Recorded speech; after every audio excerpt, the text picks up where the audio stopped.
Well, of course, the bombshell in Quebec politics yesterday, Premier François Legault announcing that he would resign. He'll remain leader of the CAQ until a new one is elected in the party. The province set to hold an election in October. Legault saying in his press conference yesterday that he is stepping down for the good of his party and the good of Quebec. Let's now go to Christopher Skeete. Of course, he's the CAQ MNA for Sainte-Rose. He has many important dossiers inside the government, including being responsible for relations with English-speaking Quebecers as minister of that dossier. Mr. Skeete, Christopher, welcome back to the show. Thanks for having me, Elias. Listen, what was your reaction yesterday? Shock. I found out maybe an hour before that media had been solicited to come hear a statement from the PM. I had a bad feeling, and so I was a little surprised when he said that he was leaving us. And so, it was a shock. It was a big day yesterday. You've spent a lot of time with François Legault over years. This goes back to the founding of the party. So I'd love to know your thoughts on, losing the guy from the CAQ that was there right from the beginning with you.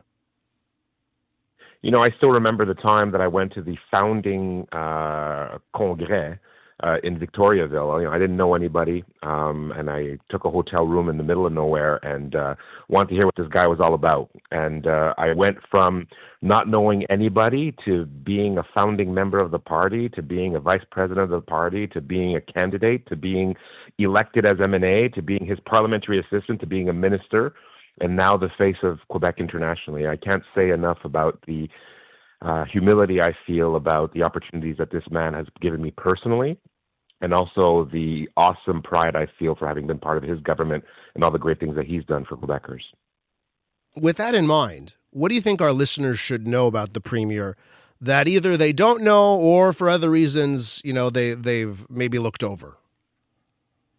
I think people see the politician before they see the man. The reality is François Legault is a proud Quebecer.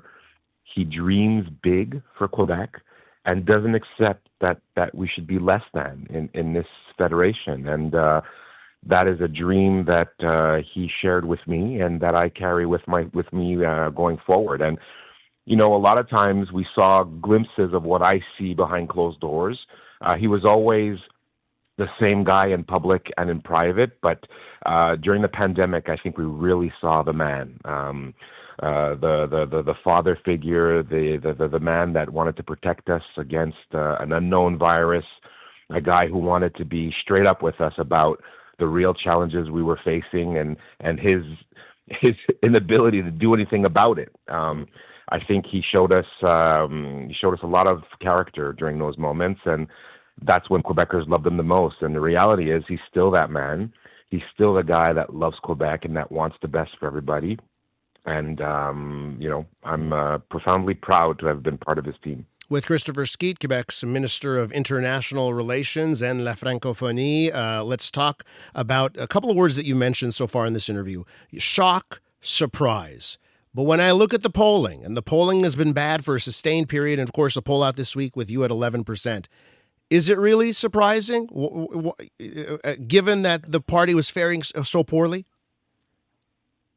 The announcement was a surprise. I think what we saw yesterday was the culmination of him taking some time to speak with friends and trusted advisors and family during the holidays. He was sincere in his desire. I'm steadfast in that belief that he was sincere in his desire to actually see us through the next election. I think in the end, he doesn't want the next election to be a referendum on whether or not we like François Legault. And the next election is going to be a big one, Elias. We have, yet again, a Back to the Future preview of whether or not we're going to do another referendum.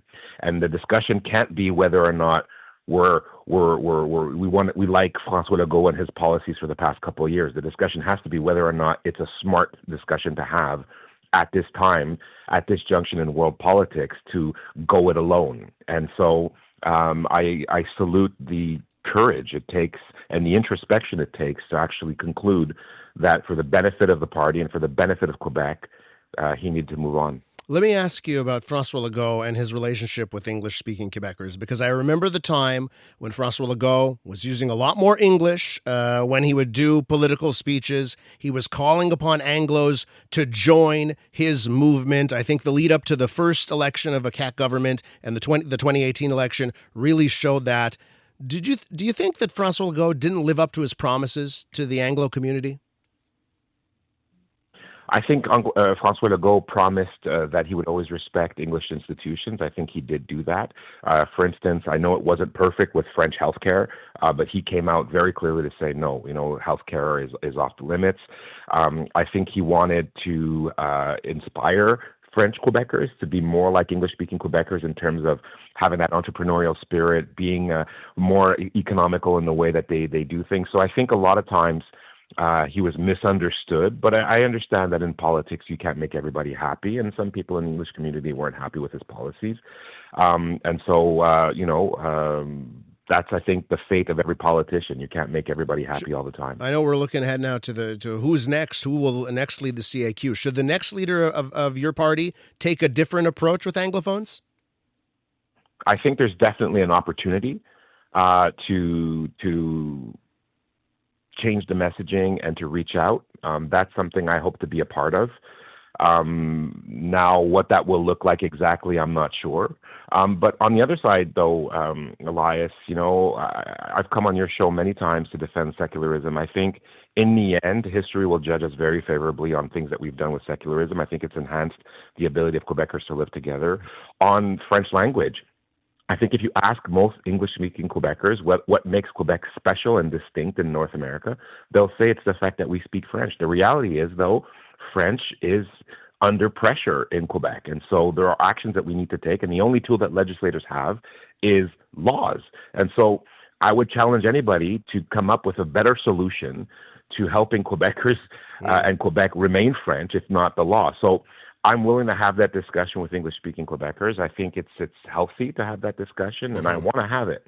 But I know that sometimes the decisions that we've made in that regard have not always been popular with certain people in the English community. What type of leader do you think your party needs right now? Faced with the prospect, as you put it, of a back-to-the-future scenario, sovereignist versus federalist, what type of leader does your party need? I think more than ever we need the third way. The third way that marries the way François Legault did, the pride that people Francophones feel when they vote for the PQ, combined with the efficiency and productivity that they hope to see from the Liberal Party. I think we've done a good job of balancing those two imperatives, and so I would say we don't need the other two. Now, obviously, I'm very biased when I say that, but at the same token, that has always been the aspiration of the third way. And my sense is, especially in the last 6 months, I think Quebecers love what we've been doing with our policies. I think they want us to look at the strength of unions and the inability for us to make the changes that we need to make because of them. I think they want us to be more efficient. They want us to reduce the size of the civil service.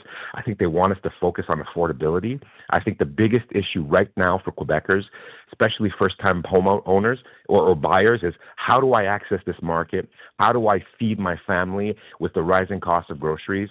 I think in the end, we need to come back to the economy. And so I think the third way is the perfect marriage between those. And I would caution your listeners, Elias, in saying that right now the PQ's in the lead. Do you really want to have a PQ government? I mean, if I may say so, for those who aren't happy with some of the policies of the CAQ, if you think we were bad, do you really think the PQ will be more benevolent to the English community? I think not. Of course, but they also have an option of the Liberals, right? Like the Liberals will be an option eventually. I know they're going to get another leader, but that will be on the table too for them. I would caution against the Liberals because the Liberals are very good at winking to the English community, making them feel really, really good when they're seeking their votes. But in the end, they rarely pay attention to English-speaking voters. That has always been the strategy of the Liberal Party. And so I would say, at least with the CAQ, you know what you're getting, and you're going to get people who are actively looking forward and looking to help you out. Now, we don't not agree with the way we're going there, but of course, the Liberal Party, I think, takes the English community's vote for granted. When you were describing what kind of leader your party needs next, were you describing yourself? Or are you considering it? I haven't excluded it, Elias. Yesterday was a big day. It was a shock. I think I'm still reeling from that. But I haven't excluded anything right now. Christopher, we're going to leave it there. Thanks for joining us. I know you're coming off a mission in Florida, and I appreciate your time this morning. Thank you very much. Florida's an important state. We have to keep those bridges open. So thanks for taking the time to meet with me today. Take care, Christopher. Thank you, Mr. Skeete. That's Christopher Skeete, the CAQ MNA for Sainte-Rose, minister responsible for relations with English-speaking Quebecers.